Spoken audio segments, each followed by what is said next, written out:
This episode is about hope, and please know that you're not alone in this. If you're struggling with your depression and you don't know how to get out of it, please reach out. You can find information of the things that you can do in the description of the episode, but also on my website.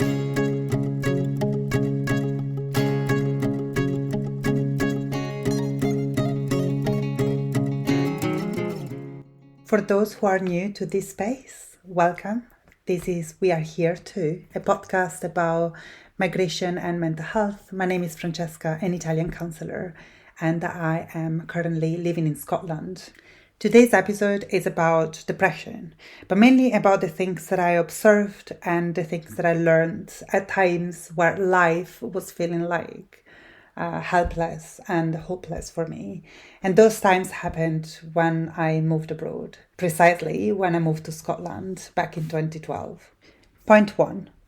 Moving abroad comes with a lot of pressure. You know everything that you had to endure to convince everyone in your life that moving away from your home country was the best choice for you.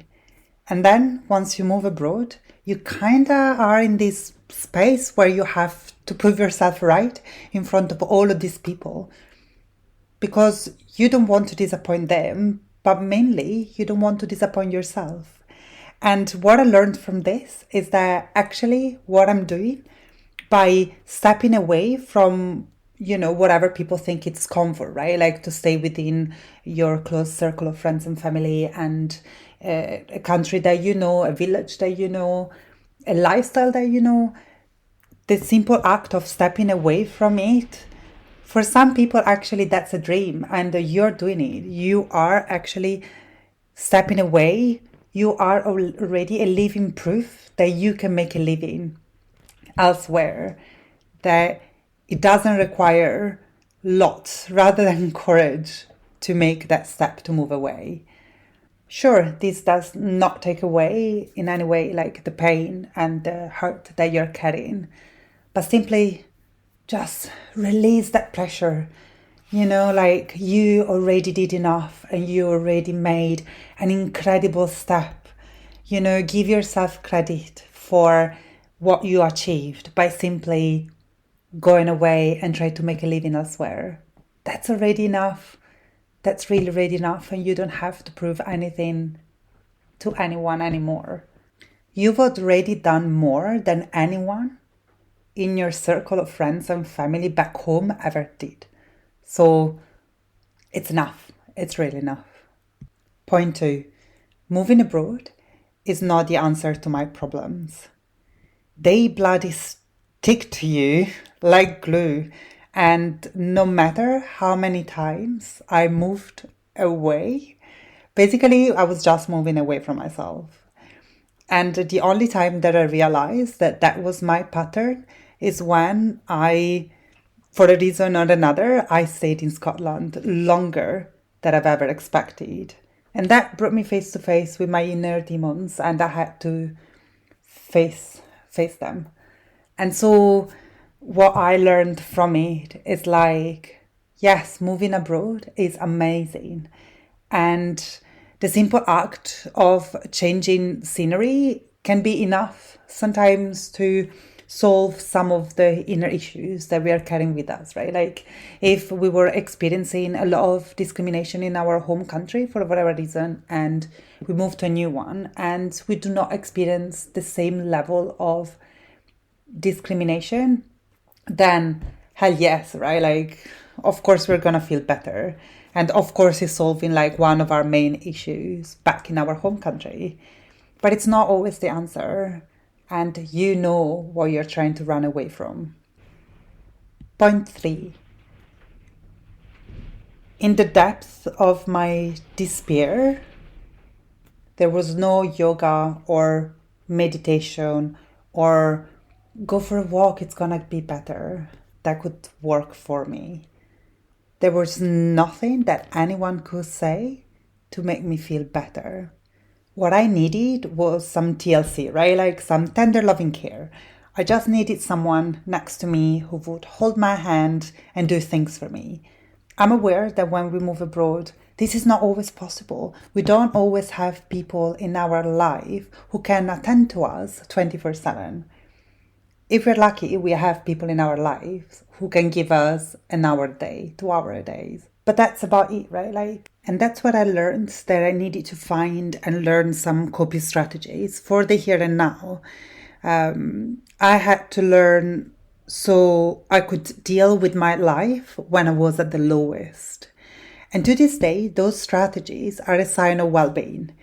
So, for example, I would always make sure that my personal hygiene is in check, that I spend in most of my time outside of my bedroom, that I'm talking to at least one person every day, not on messages like over the phone, that I pick up the phone and I make a phone call.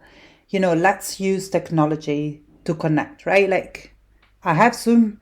I used to use Skype. I used to do Messenger or whatever there was, making WhatsApp call. Just call someone. Just call one person.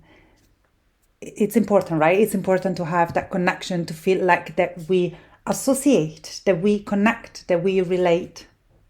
So incredibly important.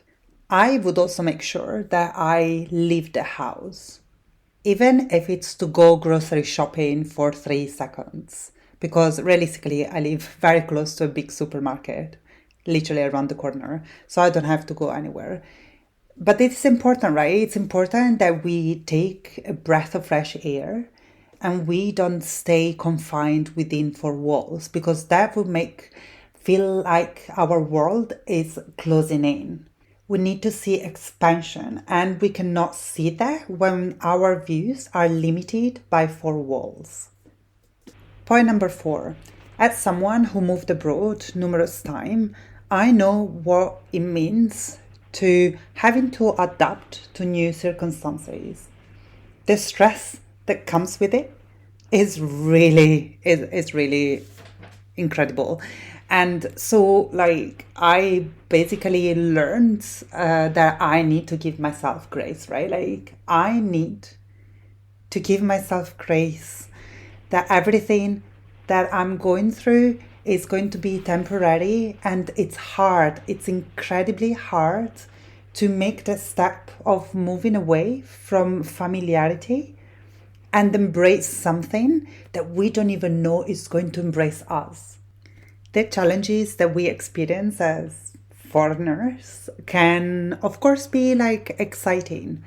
And, of course, they can foster growth. But sometimes it's also incredibly hard, and they can be a reason for frustration and sadness and, feeling like we are not really understood and feel very unseen. So once again, I think I need to say it again. Give yourself grace. Point number 5, what I learned from my depression is that I need to be my own person. Whether I move elsewhere with a partner, with a friend, alone, it's important that I remember what are my reasons for moving abroad. It's my responsibility to find the things that can actually bring me joy and where I can flourish, right? It's no one else's responsibility. And when I moved to Scotland with my partner, and that was the only time that I moved abroad, or I moved to a country with somebody else, right? But that time when I moved to Scotland with a partner I had at the time, I was putting on this person so much pressure to be my person, the person who would help me socialize, the person who would love me, the person who would keep me company, the person who would entertain me. And that's a lot. That's really a lot, and I was basically shaping myself around this person because I didn't want them to abandon me. And I know there's going to be plenty of space in another episode of the podcast to talk about relationships when we live abroad. But at that time and looking back, I experienced the worst of my depression when I was with this person. And in no way I'm saying that it was like the problem around the relationship, but for sure the fact that I couldn't differentiate myself from this person, and the fact that I couldn't be my own person, I didn't know how to, because I just wanted to be accepted, and I didn't want to be abandoned, and I didn't want to be alone. That's what was the problem at the time. And so I'm using this nowadays to define who my friends are, to find the people who can really understand me, the people I can really relate to. And ultimately, I eventually managed to connect to people who can bring me nourishment. They can bring me nourishment even at times when life doesn't feel so joyful and beautiful. Point number 6, and the last point of this episode, I would say, is about my mental health and the fact that I really need to take care of it. During the time that I was going through the worst of my depression, I felt like no one could really understand me, no one could really see me and my pain, and no one could really help me to go over it. It felt like it was just like this black hole with nothing and no perspective. And actually, the day I decided to reach out to someone, that day, it was such a relief. And then I made like the purpose of my life, right? Like I decided after that time that I would become a counselor and support other people in the same situation. And what I'm trying to say here is like, that's what I learned. I learned that my mental health matters. It matters how I'm doing. It matters to me, and it matters to the people in my life. It matters. It always mattered. And if I'm doing okay and I'm in a good place, then good things will come, because I will have the energy and the capacity to accept and welcome others and welcome the things that are coming my way. So we are at the end of another episode. And if there is anything that you would like to share with myself or in more social and public spaces, you can connect with me through social media. And you can find all the information in the description of this episode. So thank you again for listening. I shall see you next week. Bye.